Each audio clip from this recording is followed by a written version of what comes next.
ನಮಸ್ಕಾರ. ಸ್ವಯಂಪಾಕ ಅಭಿಮಾನಿಗಳಿಗೆ ಸ್ವಾಗತ. ಈ ದಿನ ಹುರ್ಗಡ್ಲೆ ತಂಬಿಟ್ಟನ್ನ ಹೇಗ್ ಮಾಡೋದು ಅಂತ ಹೇಳಿ ನೋಡೋಣ.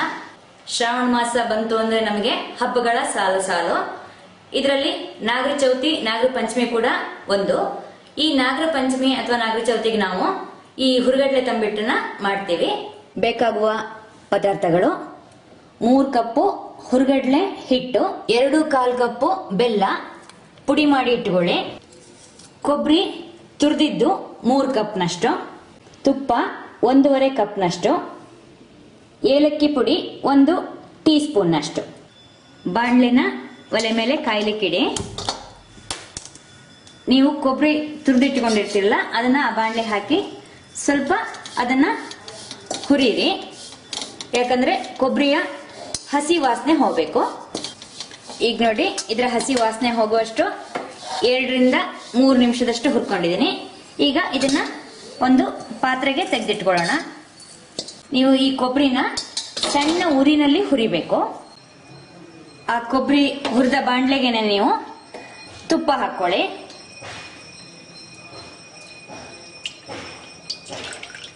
ನಾನಿಲ್ಲಿ ಕರಗಿಸಿದ ತುಪ್ಪ ಹಾಕಿದ್ದೀನಿ. ನೀವು ಗಟ್ಟಿಯಾದ ತುಪ್ಪ ಹಾಕಿದ್ರೂ ಕೂಡ ತೊಂದರೆ ಇಲ್ಲ. ತುಪ್ಪ ಸ್ವಲ್ಪ ಬಿಸಿ ಆದ್ಮೇಲೆ ನೀವು ಪುಡಿ ಮಾಡಿಟ್ಟ ಬೆಲ್ಲ ಅದಕ್ಕೆ ಹಾಕಿ ನಿಧಾನವಾಗಿ ಅದನ್ನ ಹೀಗೆ ಮಿಕ್ಸ್ ಮಾಡಿ. ಈಗ ನೋಡಿ, ಬೆಲ್ಲ ಕರಗಿ ತುಪ್ಪ ಕುದಿಯೋಕೆ ಶುರುವಾಗಿದೆ.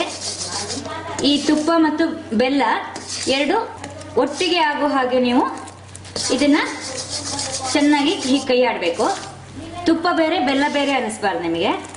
ಈಗ ನೋಡಿ, 2 ಹೊಂದ್ಕೊಂಡಿದೆ. ಸುಮಾರು 4 ರಿಂದ 5 ನಿಮಿಷ ಆದ್ರೆ ಸಾಕು. ನೋಡಿ, ಈಗ ಬೆಲ್ಲ ಮತ್ತು ತುಪ್ಪ ಒಟ್ಟಿಗೆ ಆಗ್ಬಿಟ್ಟು ಹೊಂದ್ಕೊಂಡು ಬಂದಿದೆ.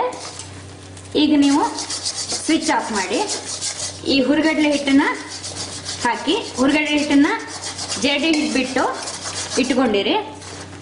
ಹುರ್ಗಡ್ಲೆ ಹಿಟ್ಟಾದ್ಮೇಲೆ ಕೊಬ್ಬರಿ ತುರಿನೂ ಹಾಕ್ಬಿಟ್ಟು ಚೆನ್ನಾಗಿ ಮಿಕ್ಸ್ ಮಾಡಬೇಕು. ಹಾಗೆ ಏಲಕ್ಕಿ ಪುಡಿನೂ ಹಾಕಿ ಇದನ್ನ ಚೆನ್ನಾಗಿ ಕೈ ಆಡಬೇಕು.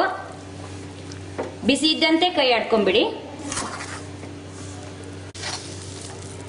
ಚೆನ್ನಾಗಿ ಮಿಕ್ಸ್ ಮಾಡ್ಕೊಳ್ಳಿ.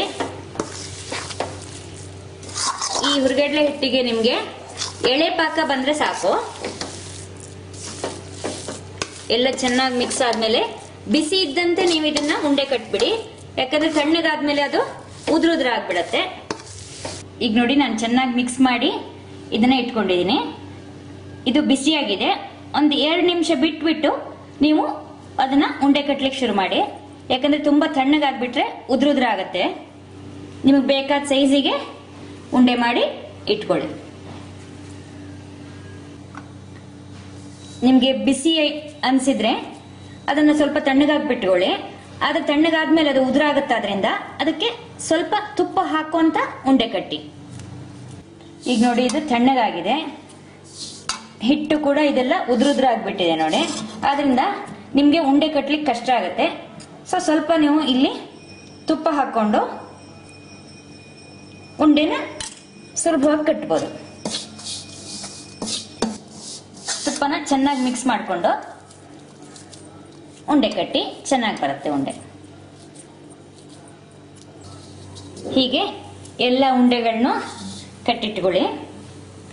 ನಾನು ಹಾಕಿದ ಹಿಟ್ಟಿನ ಅಳತೆಗೆ ಸುಮಾರು 40 ಉಂಡೆಗಳಾಗಿದೆ. ಈ ಹುರ್ಗಡ್ಲೆ ತಂಬಿಟ್ಟಿಗೆ ಗಸಗಸೆನ ಹುರಿದು ಹಾಕಿದ್ರೆ ಚೆನ್ನಾಗಿರುತ್ತೆ. ಹಾಗೇನೆ ದ್ರಾಕ್ಷಿ, ಗೋಡಂಬಿ ಕೂಡ ಹುರಿದ್ಬಿಟ್ಟು ಹಾಕಿದ್ರೆ ತುಂಬಾ ಚೆನ್ನಾಗಿರುತ್ತೆ.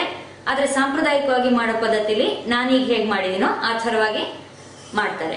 ಈಗ ನೋಡಿದ್ರಲ್ವಾ ಹುರ್ಗಡ್ಲೆ ತಂಬಿಟ್ಟು ಹೇಗ್ ಮಾಡೋದು ಅಂತ ಹೇಳಿ. ನೀವು ಕೂಡ ಇದೇ ತರ ನಿಮ್ಮ ಮನೆಯಲ್ಲಿ ಮಾಡ್ಬಿಟ್ಟು ನಿಮ್ಮ ಅಭಿಪ್ರಾಯವನ್ನ ನನಗೆ ತಿಳಿಸಿ. ನಮಸ್ಕಾರ.